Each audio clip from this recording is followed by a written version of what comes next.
I gotta be honest, this is the game I was the most excited to play for this marathon. Because, besides like maybe Raging Blast 1 or 2, this is probably the game I've just put the most hours on in this marathon. Shit, this is the only game in the marathon I got pretty close to getting the Platinum Trophy on. The only trophy that I'm missing is the 120 million penny trophy. Dragon Ball FighterZ is one of the most recent fighting games in the Dragon Ball franchise, since all the other Dragon Ball games that have been released but after this and before Stargate Zeroes were action RPGs and an online, asymmetrical game. This game was developed by Arc Systems, which I hadn't heard of until I played this game. I decided to do a little bit of research to see what other games they've done in the past, and they've actually been making games since the late 80s, and you haven't played any of these games. But this actually isn't the first time they took over for developing Dragon Ball games since they made the Supersonic Warrior games on GBA and DS. The game was released at Jump Fest 2017 and wasn't released until January 2018, which is a weird month to release a game on because the only thing that makes money in January is workout centers, and even then it's only for like 2 weeks. But this game still managed to become one of the fastest selling Dragon Ball games of all time, selling 2 million copies in 2 weeks, and will go on to sell over 10 million copies by 2023. This game would also receive critical acclaim, getting high scores all across the board, and people will not only call this the best Dragon Ball game, but one of the best fighting games of all time. I think I didn't play Fighters until summer of 2019. I remember playing through the story mode and really liking it, and yeah, that's about it. I actually wouldn't get into the game until summer of last year, and yeah, I've spent so many hours on this game, 84 to be exact, and most of those hours went into online, but I still mostly enjoy all the time I spent on this game. The thing about me and Fighters is that it's kind of like a toxic relationship for me. I keep on getting hurt by it and I just leave it for a while, but I keep on coming back to it every couple of weeks. I'll get more into that later on in the video. So unlike the Tenkaichi and Raging Blast games, which were arena type fighters, or even the Budokai series, which is kind of structured like Tekken, the Fighters is a little bit more like Marvel vs. Capcom. You can do 3v3s or 1v3s if you want, and you can either press triggers to activate assist or switch out a character mid-match. If one character dies, you automatically switch to the next one. The match ends when one player loses all their characters first. Dragon Ball FighterZ is as basic as a 2D fighter as you can get. You have your light and heavy attacks, you can block by pressing back on the D-pad, you can dash towards your opponent to keep your combo going, or you can do that by pulling off a Dragon Rush. If you notice that you're low on health, you can activate your Sparking mode, which helps you regenerate your health back, but it's not recommended to use it every time your health is low though. On the bottom left corner of the screen is your key meter, and it fills up every time you can make contact, or you can charge it at a standstill by holding down X and square on PS4. Once your meter is fully charged up, you can release your super or ultimate attacks. You don't need to have your meter fully charged up to pull off an ultimate though, just 3 bars is good enough. How you pull off your combos is more akin to Street Fighter. Older Dragon Ball games have you hold down a specific button combination and hold the analog stick in a specific direction to pull off an ultimate attack. Here you gotta do a quarter circle or half circle movements to get an ultimate attack out. This can be a little bit inconsistent because sometimes when I try to do a level 3 attack, I accidentally do a level 1, or vice versa, when I try to do a regular combo, I accidentally do a level 3 attack. None of these quarter circle combos are impossible to pull off. None of these combos are any harder to pull off than the Scar combos in Street Fighter 6. But I kind of prefer the more simpler ways to pull off ultimates and supers than the Tenkaichi and Raging Blast games. I mean, I know that probably might not work in this type of game, but I don't have to worry about doing the wrong attacks. Fighters is heavily reliant on doing a high number of combos. I've seen people do like 90 hit combos when they do all different types of tech and learn about how frame data works. You also really gotta learn how hitboxes work and how many frames of animation attack has, and when the animation stops if you really want to get good at this game. And it's kind of why I consider myself a casual fighting game player. Yeah, even with all the hours that I put into this game, I really don't consider myself to be an expert in this kind of stuff. I really don't know how to do any type of tech or frame traps or anything. I know I could probably learn all this stuff, but just put all the time and effort into it, and just probably like spend all the time like in the trading mode trying to learn all this. But to be completely honest, I just don't really have the dedication to like put more hours than I already have into this game, learning to do 90 hit combos and everything. And this goes for any fighter, Smash Bros, Street Fighter, Tekken, even Skullgirls. I really don't feel like spending like 50 hours learning different types of tech or anything.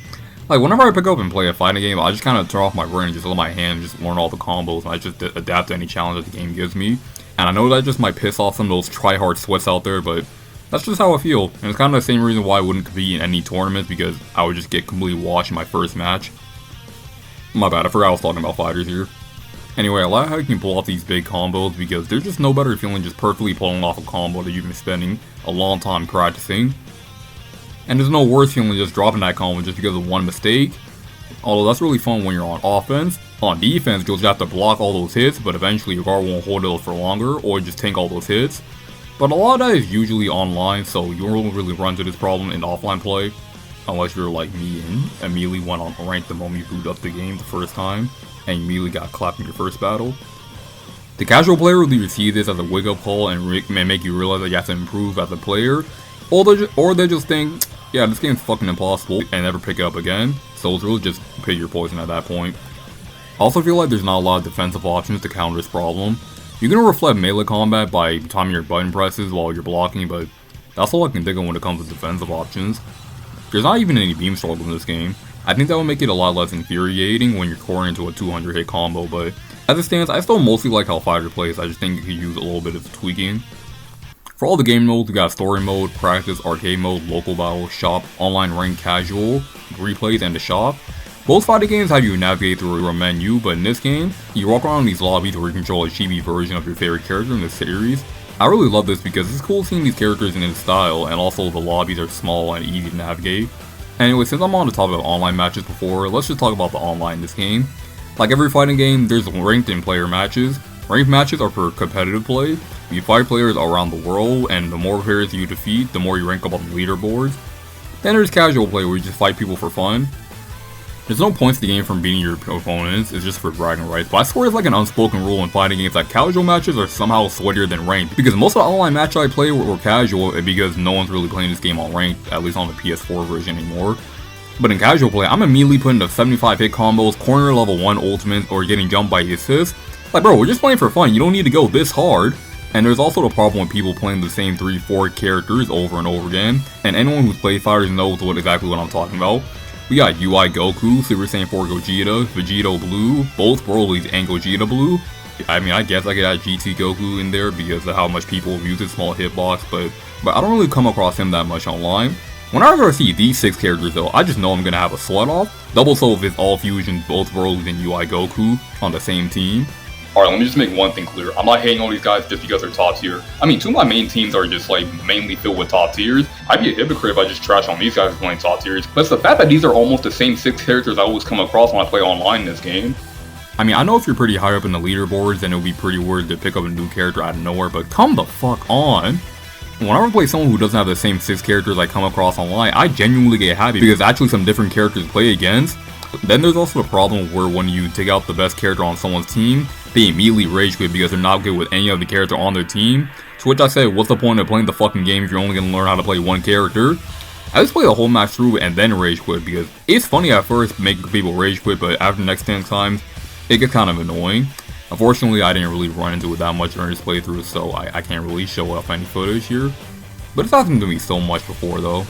And this is kind of what I mean when I say I have a toxic relationship with fighters. If this game keeps on cheating on me, hurting me, manipulating me, and just being a terrible partner, I stopped playing it for a couple of months, but every once in a while, the game just calls to me saying, come on Ish, please come back to me. You got one more trophy to unlock, it's not going to unlock itself. So I cave in, and the cycle restarts. I feel like FighterZ is 2 games in a way.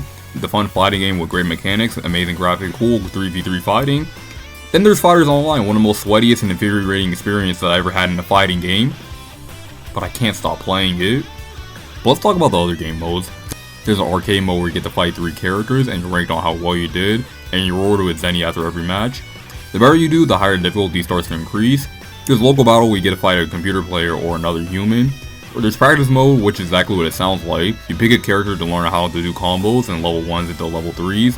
But there's also a combo challenges which you do with each character where you get to learn how to do combos with every character, and I have not finished any of them. Some of the things they ask you to do start to get a little bit crazy by challenge number 8. There's shop in the overall where you can buy stuff like character avatars, character commentary, and emotes. You can purchase these by collecting Zenny or premium coins, which are given you after playing in a match, completing online challenges, or hopping on a lobby after a long time. And finally there's the story mode, which is exactly what it sounds like, but instead of playing in the story through the whole story mode of Dragon Ball, this game features a completely brand new story that's actually canon to the mainline story. If anyone's curious, the story is rumored to take place after the Universe 6 arc in Super, but before the Zamasu arc. I'm not going to be going super in depth in this story like I did with Xenoverse because I don't want this video being 45 minutes long again. But also because I just don't really think that this game's story is very interesting, to be completely honest. To sum it all up in one sentence, the story is mainly about the characters face off against Android 18, who turn all the characters' souls into evil doubles of each other, and she also wants to eat them all too. 16 also dies in every part of the story too, so yeah, there's that. The story might be a little bit meh, but at least the characters and the dialogue are pretty funny to listen to though. Too bad it's all locked by a pretty boring and tedious story mode. This game kind of takes a Sonic Adventure route and split up the stories in 3 different perspectives. The Super Warrior arc, the Enemy Warrior arc, and Android 21 arc. The game is set up like a board game. You move around the map and move to one space takes up 1 turn. Scattered across the map are clones of the main characters, and every time you defeat them, you're rewarded XP and Zenny. Kid Buu clones pop out every once in a while to gain some extra XP. This all sounds fun for the first 2 hours, but after the 3rd hour it gets pretty boring because you're just fighting clones for the whole time. And it's piss easy too. This mode offers no challenge whatsoever, and it doesn't help that this story mode is dragging along for way too long. Each campaign is at least 3 to 4 hours long, making the entire story mode close to 12 hours long. 12 hours just doing the same shit with nothing being changed up, making the encounters with the clones more like a tedious grind than exciting fights. Trouble with the overall bland story mode. Story mode in this game feels like it was just haphazardly slapped in the game at the last second, not really something that was like properly integrated well. Soundtrack in this game is pretty good, but I can't really remember any of the songs that are on the title screen. The song that plays in the intro, the overall theme, the character select screen, and the theme that plays right before a match starts. It's kinda hard to listen to the background music with all the key blasts and screaming that the characters do. Speaking of which, the voice actors do a really good job in this game. Sean Schemmel, Chris Sabat, Sonny Strait, everyone here does a pretty good job. And it's also one of the last games that frees the voice actor, Chris Ayres, did before his death in 2021.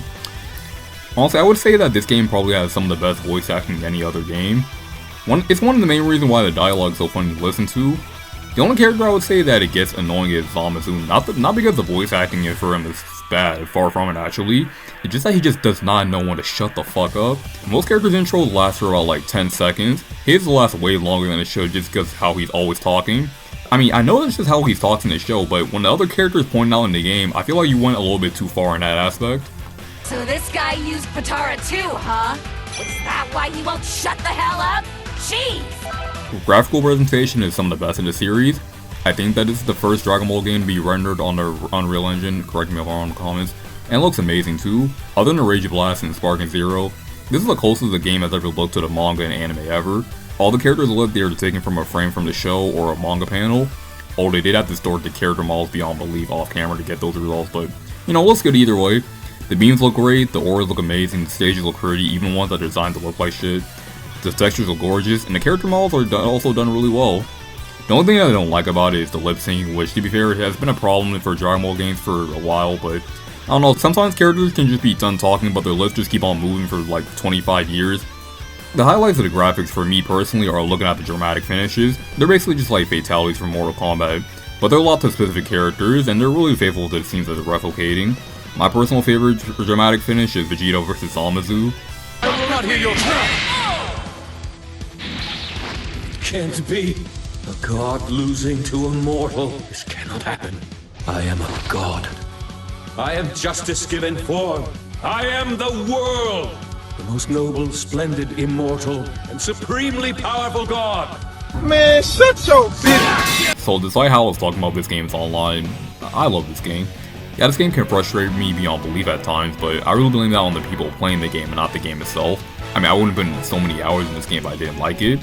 This game is almost always fun whenever I pick it up, whether it's with friends, myself, or shit, even online. The fighting's pretty fun, the game looks and sounds so crisp, and it's something I can never get tired of playing. If you're into games like Marvel vs. Capcom or Street Fighter, then pick this game up and see what it's all about. I recommend that you start practicing combos first before you try to go online, which kinda sounds like a no shit type of thing to say, but there are some dumbasses who pick up a fighting game and immediately go online and play ranked matches. Like me. I'm basically just saying don't be like me. But that's it. The longest marathon done so far is finally over. And even though the Crash Marathon was like, the quality boosting games were mostly like up here, quality with the Dragon Ball games were kind of like up and down all around. But to be completely honest, I had a lot of fun with it. I got to replay games I really loved. I was surprisingly surprised with other games. And then there's Ultimate Tenkaichi. But you know how it ranking games from like, bottom to top, the worst to best, it'll probably go something like Ultimate Tenkaichi just because of how much of a nothing burger it is. Tenkaichi 1 just because of how frustrating it is. Xenoverse 1 just because of how draining it gets. A tie between Burst Limit and Budokai 2 just because it's just kinda there. I can switch between either one. Budokai 1 because of the fun story mode. Tenkaichi 2 because of better fighting mechanics and story. Xenoverse 2 because of how much it improved from its predecessor. Budokai 3 because I almost shipped from Budokai 1 and 2, and finally we got a three-way tie for first with Budokai Tenkaichi 3, Raging Blast 2, and FighterZ because I genuinely cannot pick which one I like the most. But alright, that's a wrap for the Dragon Ball Marathon, and you know, I know I can just review Sparking Zero at this point because, you know, since the game's already out, but at this point I'm just kind of burnt out reviewing Dragon Ball games at this point. And I just don't have a PS5 to play it on. I'm also just burnt out with the idea of just doing marathons in general. I kind of just want to go back to reviewing individual games again. Not only because Sonic Shadow Generation is coming out soon, but also because that new Epic Mickey remake just came out last month and I kind of want to play that game. So it's going to be a long time until the next marathon starts, but you know, with all that being said, thank you guys for watching, and I'll see you all next time. Peace.